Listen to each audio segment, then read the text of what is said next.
प्यारे दोस्तों, हमारी आज की कहानी एक सच्ची कहानी है। ये कहानी मुझे एक रिटायर्ड पुलिस ऑफिसर ने सुनाई थी और उसके साथ उसने मुझे हाथ जोड़कर ये इस्तदाबी की थी कि मैं उसका नाम इस कहानी में बयान न करूं। लिहाजा मैं इस कहानी के किरदारों को चेंज कर रहा हूं। आजकल हमारे माशरे में फैलने वाली माशरती और इखलाकी बुराई शब रोज़ बढ़ती जा रही है। सो मुझे महसूस हुआ कि इस टॉपिक पर भी एक कहानी रिकॉर्ड की जाए ताकि हमारे सुनने वालों को इबरत हासिल हो, ख़ासकर वो लोग जो नशा या इखलाकी बुराई में मुलव्वस हैं। उनके लिए ये कहानी एक सबक है। तो आइए बढ़ते हैं अपनी कहानी की तरफ। कांस्टेबल रशीद रिटायरमेंट के बाद हमारे मोहल्ले में चौकीदारी किया करता था। हम मोहल्ले वाले तकरीबन रात देर गए तक उसकी बातों से महजूज हुआ करते थे। एक दिन मेरे इसरार करने पर उसने हमें अपनी वो कहानी सुनाई जिसे सुनकर मेरे रोंगटे खड़े हो गए। बकौल उसके मैं मुल्तान के मज़ाफ़ाती इलाके में पैदा हुआ था। इस इलाके में ज्यादातर गदागर और गरीब लोग रहा करते थे। गांव की वो हालत थी कि इंसान और जानवर एक ही घाट पे पानी पिया करते थे। लेकिन गांव से चंद किलोमीटर दूर एक कुआं भी था जहां पर बहुत कम लोग ही जाया करते थे, क्योंकि इस कुएं के बारे में ये मशहूर था कि यहाँ एक आसेब रहता है। सो इसी वजह से लोग बहुत कम उस कुएं की तरफ जाया करते थे। उन दिनों गांव में एक छोटा सा स्कूल और एक डिस्पेंसरी भी कायम थी। इस गांव में ज्यादातर तादाद तो मुसलमानों की थी, लेकिन यहाँ पे चंद हिंदू भी रहा करते थे। उन दिनों मुसलमानों और हिंदुओं की मोहब्बत भाइयों से कम न थी। मेरा बाप भी लाला कृष्ण लाल का मुजाहरा था, क्योंकि इस गांव में सबसे ज्यादा जमीनें उसी की ही थी। मेरी उम्र तकरीबन उस वक्त 12 बरस की थी और मैं सारा दिन अपने दोस्तों के साथ गांव में मारा मारा फिरा करता था। मेरे इन दोस्तों में दारा सिंह का बेटा महेंद्र भी शामिल था। महेंद्र अक्सर मुझे बताया करता कि उसका बाप उन पर कोई भी तवज्जो ना देता था। वो शुरू से ही अयाश परस्त और फहाश औरतों का रसिया था। उसे ना तो अपनी औलाद की फिक्र थी और ना ही उनके मुस्तकबिल की। मेरे दोस्त ने मुझे ये भी बताया कि उसकी माँ बहुत ही नेक और शरीफ औरत है। उसने कभी भी मेरे बाप से गिला नहीं किया, बल्कि हमेशा ही सब्र करके अपने घर में बैठी रही है। अपनी अयाशियों पर तो वो पानी की तरह पैसा बहाता है, लेकिन उसे अपनी बीवी बच्चों की कोई फिक्र न थी। खैर, वक्त गुजरता गया और हम आहिस्ता आहिस्ता बड़े होते गए। दारा सिंह का बेटा अब ठीक अपने बाप के नक्शे कदम पर चलने लगा था और उसकी देखा देखी में मुझे भी शराब की लत लग गई थी। एक दिन हम गन्ने के खेत में चुपकर शराब पी रहे थे कि अचानक दूर से ही हमें एक लड़की आती हुई दिखाई दी। वो शायद अपने बाप के लिए खाना लेकर जा रही थी। उसे आता देखकर महेंद्र सिंह ने ललचाई हुई नजरों से उसकी जानिब देखा और बिना मुझे कुछ कहे अपनी जगह से उठकर उस लड़की की तरफ बढ़ गया। अरे यार महेंद्र, तू कहाँ जा रहा है? रुक तो सही, आखिरी पैग तो लगा ले। अबे तू रुक, मैं थोड़ी देर में आ रहा हूं। बस इतना कहकर वो जल्दी जल्दी से उस लड़की की जानिब बढ़ने लगा। थोड़ी ही देर बाद मेरी हैरानी की कोई इंतहा न रही। वो उस लड़की को वरगला के खेतों में ले आया था। वो एक जवान और खूबसूरत लड़की थी। उसे देखते ही मेरी नीयत भी फिसल गई। महेंद्र ने उसकी माशी मजबूरी का फायदा उठाकर उसे वरगला लिया था। बस उस दिन वही हुआ जो नहीं होना चाहिए था। खैर, वक्त गुजरता गया और मैं अपने बाप की वफात के बाद पुलिस में भर्ती हो गया था। बजाय इसकी कि मैं अपनी बेवा माँ और यतीम छोटे बहन भाइयों की किफालत करता, मुझे शराब और लड़कियों की लत लग गई। मैं उनकी परवाह किए बगैर अपनी जिंदगी में मस्त रहा। पुलिस में भर्ती होने के बाद मेरा ताल्लुक बढ़ता रहा, जिसमें अच्छे और बुरे लोग शामिल थे। लेकिन मैं अच्छे लोगों की संगत इख्तियार करने की बजाय बुरे, शराबी और जानी लोगों में फंस गया था। तकरीबन 3 साल के बाद मेरी ड्यूटी एक ऐसे अफसर के साथ लगा दी गई थी जो मेरी ही तरह अव्वल दर्जे का जानी और शराबी था। अब अपने साथ साथ मैं उसकी आयाशी का सामान भी करने लगा था।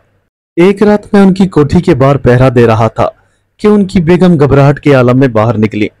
वो तेज तेज कदमों से चलती हुई सीधा मेरे पास आई और उन्होंने मुझे बताया कि उनके वालिद का सरगोदा में इंतकाल हो गया है, लेकिन उसका शौहर तो नशे में धुत सोया हुआ है। खैर, मुझे इतना बताने के बाद वो एक हफ्ते के लिए अपने ननिहाल चली गई और बाकी घर की सारी चाबियां मुझे थमा दी। अगली सुबह जब मेरे साहब को होश आया तो अपनी बीवी को ना पाकर वो मेरी तरफ दौड़ा आया। मैंने घर की चाबियां उसकी जानिब बढ़ाई और रात वाला तमाम वाकया उसके गोश गुजार कर दिया। फिर मैंने हिचकिचाते हुए अपने ऑफिसर को मुखातिब किया। सर, आप नहीं जाएंगे वहां? आप फिक्र न करें, मैं घर को अच्छी तरह से संभाल लूंगा। लेकिन मुझे उसके जवाब की ये तवक्को न थी। अरे दफा कर यार, मैंने वहां जाकर क्या करना है? अच्छा हुआ बुढ़ा मर गया, चलो इसी बहाने हम थोड़ी अयाशी तो करेंगे। इतना कहकर मेरे ऑफिसर जोर जोर से कहके लगाने लगे और फौरन ही अपनी जेब से 100 का नोट निकालकर मेरी जानिब बढ़ा दिया। उस रात मैंने और साहब ने जी भरकर शराब पी और फिर बेखबरी की नींद सो गए। अगले दिन जब सुबह हुई तो साहब ने मुझे दोबारा बुलाया। अभी उसके जहन से रात वाली खुमारी उतरी न थी। अरे यार, आज कोई तितली फंस जाती तो मजा ही आ जाता। देखना, पूरी कोठी खाली पड़ी हुई है और तेरी मालकिन भी यहाँ मौजूद नहीं। इतना कहकर वो कोठी के अंदर चला गया और मैं बाहर निकलकर कोई लड़की तलाश करने चला गया। इत्तफाकन मेरी नजर सड़क पर एक कागज चुनने वाली कम उम्र लड़की पर पड़ी, जो शक्ल से वाजिबी किस्म की थी। वो चलती चलती सीधा मेरे पास आ रही थी। जब वो मेरे करीब आई तो मैं उससे मुखातिब हुआ। अरे गुड़िया, मेरी बात सुनना, क्या तुझे कागज चाहिए? बस मेरी ये बात सुनकर जैसे वो पहले से ही मुंतजिर थी। हाँ बाऊजी, मुझे तो कागज ही चाहिए, ताकि उन्हें बेचकर मैं अपने घर के लिए कुछ खाना ले जा सकूं। बस इतना कहकर वो मस्कीन निगाहों से मेरी जानिब देखने लगी। मैंने बड़े शातिर तरीके से उस लड़की को फांस लिया था, लेकिन उससे बातें करने के बाद मुझे ये अंदाजा हो गया था कि वो एक प्रोफेशनल लड़की है। मैंने एकदम से उसके हाथ से कागज छीन लिए। अरे यार, कागज छोड़, अगर मैं तुझे 50 रुपया दूं तो क्या तू हमारा काम करेगी? बस मेरे मुंह से ये सुनना था कि उस लड़की ने एक लम्हा जाया किए बगैर मेरी जानिब देखा। 50 से कुछ नहीं बनता, पूरे 100 रुपए लूंगी। खैर, मौके की मुनासबत को समझते हुए मैंने हामी भर ली और उस लड़की को अपने साथ ले आया। कोठी में दाखिल होते ही मैं सीधा साहिब के कमरे में जा पहुंचा। मुबारक हो सर जी, हमारा काम हो गया है। मेरी ये बात सुनकर जैसे साहब जी को करंट लग गया था। वो अचानक अपने बिस्तर से उठे। बहुत खूब, तू तो बड़ा शिकारी निकला। बस फिर वो दिन था कि हमारी अयाशी का मुस्तकिल इंतजाम हो गया। उस लड़की ने मुझे ये भी बताया कि ये कागज वागज चुनना महज एक बहाना है। असल में वो सिर्फ यही धंधा ही किया करती थी। उसने मुझे ये भी बताया था कि ये सब मैं अपनी पेट की खातिर कर रही हूँ। खैर, जो भी था, हमारी अयाशी का सामान तो हमें मिल चुका था। मैंने उस लड़की को साहब के पास छोड़ा और दरवाजा बंद करके बाहर चला गया। मैं चलता हुआ सीधा दूसरे कमरे में जा पहुंचा और वहां से एक शराब की बोतल उठाकर साहब जी के कमरे में रखाया। मैं किसी चोर की तरह कनखियों से अपने साहब की जानिब देख रहा था, क्योंकि उनके बाद मेरा ही नंबर लगना था। खैर, मेरी इस सारी हरकत को उस लड़की ने भांप लिया था और किसी तितली की तरह अपने पर बाहर निकाल लिए थे। अबे खड़े खड़े यहाँ मुंह क्या देख रहे हो? चलो जाओ कमरे से बाहर, ताकि मैं तुम्हारे साहब को खुश कर सकूं। उसके बाद तुम्हारा नंबर लगेगा। साहब ने मुझे यह भी कह दिया था कि तकरीबन 1 घंटे तक मैं उन्हें डिस्टर्ब ना करूं। मैं वहां से दरवाजा बंद करके बाहर आ गया और लॉन में बैठकर शराब पीने लगा। तकरीबन जब 1 घंटा गुजर गया तो मैंने साहब का दरवाजा खटखटाया, लेकिन अंदर से ना तो मुझे कोई आवाज सुनाई दी और ना ही साहब ने मेरी किसी बात का जवाब दिया। फिर मैंने थोड़ा जोर से दरवाजा खटखटाया, लेकिन अब की बार भी कोई आवाज ना आई। मैंने 5 मिनट मजीद वेट किया और उसके बाद फिर से दरवाजा खटखटाने लगा। साहब जी कहाँ रह गए हैं? दरवाजा खोलें, बहुत वक्त हो चुका। मगर इस बार भी कोई जवाब ना आया, क्योंकि कमरे के दरवाजे को अंदर से ही कुंडी लगी हुई थी। मैं घबराहट और परेशानी के आलम में जब कमरे के पिछवाड़े गया तो वहां का रोशनदान, जो कि बहुत ही छोटा था, वहां से मुझे कमरे का कुछ थोड़ा बहुत मंजर सा दिखा। ऐसा लग रहा था जैसे कंबल में कोई लेटा हुआ है, लेकिन कोई भी हरकत होती हुई मैंने ना देखी थी। खैर, मैंने रोशनदान से ही उन्हें आवाजें देना शुरू कर दी। मेरी आवाज से पूरा कमरा गूंज रहा था, लेकिन साहब तो जैसे टस से मस ना हो रहे थे। ऐसा लग रहा था जैसे उसके बदन में कोई हरकत ना हो रही हो।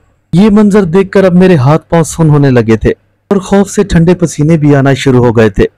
साहब जी कोई भी हरकत ना कर रहे थे और ना ही मेरी किसी बात का जवाब दे रहे थे।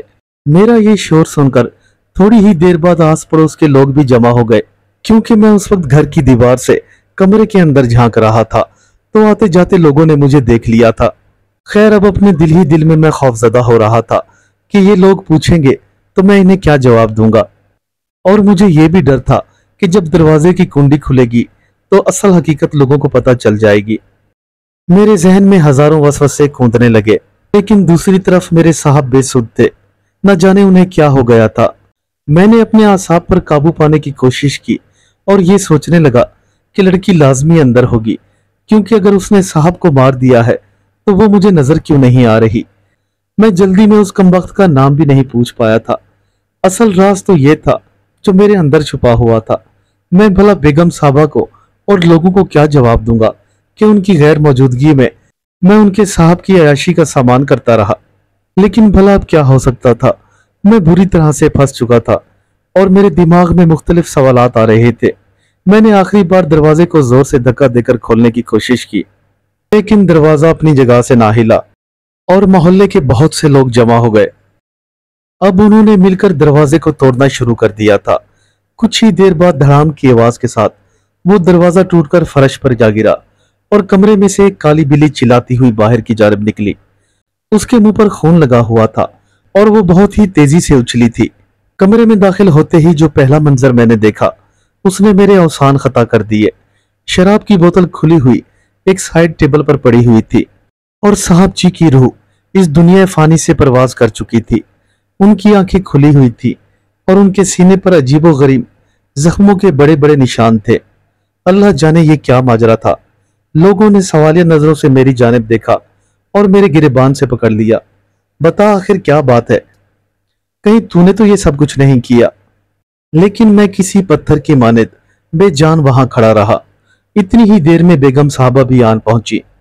उन्होंने जब अपने शौहर को मुर्दा पाया तो अपना मुंह पीटने लगी। मैं अपना शौहर और कोठी तेरे हवाले करके गई थी, बता तूने इनके साथ क्या किया है। वो मेरे मुंह पर जोर जोर से थप्पड़ मार रही थी और कभी अपने बाल नोच रही थी।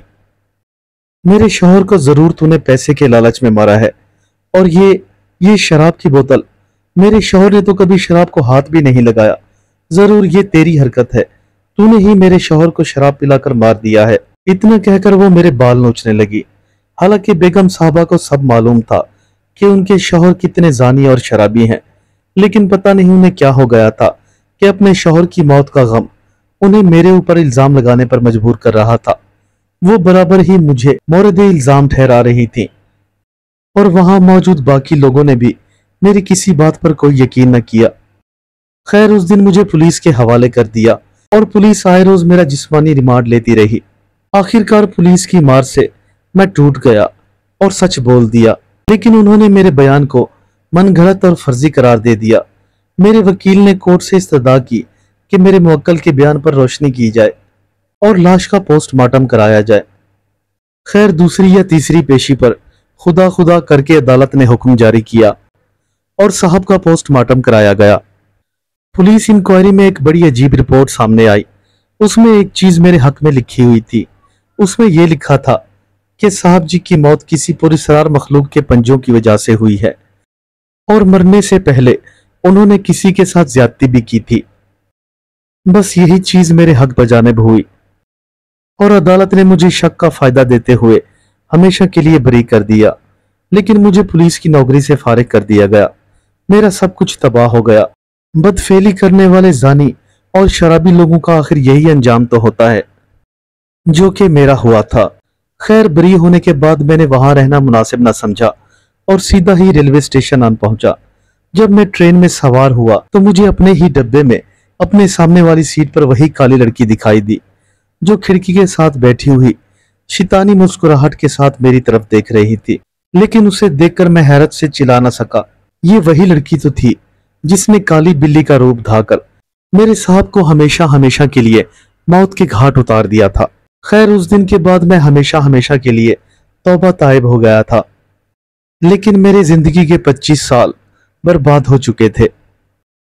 मेरे साथ गुजरने वाला ये तमाम वाकया लोगों के लिए किसी इबरत से कम नहीं, खासकर उन लोगों के लिए जो अपनी छोटी उम्र से ही बुराइयों और बदअखलाकियों का शिकार हो जाते हैं। उनके कच्चे जहन की ये अहलियत नहीं होती कि वो क्या सही और क्या गलत कर रहे हैं।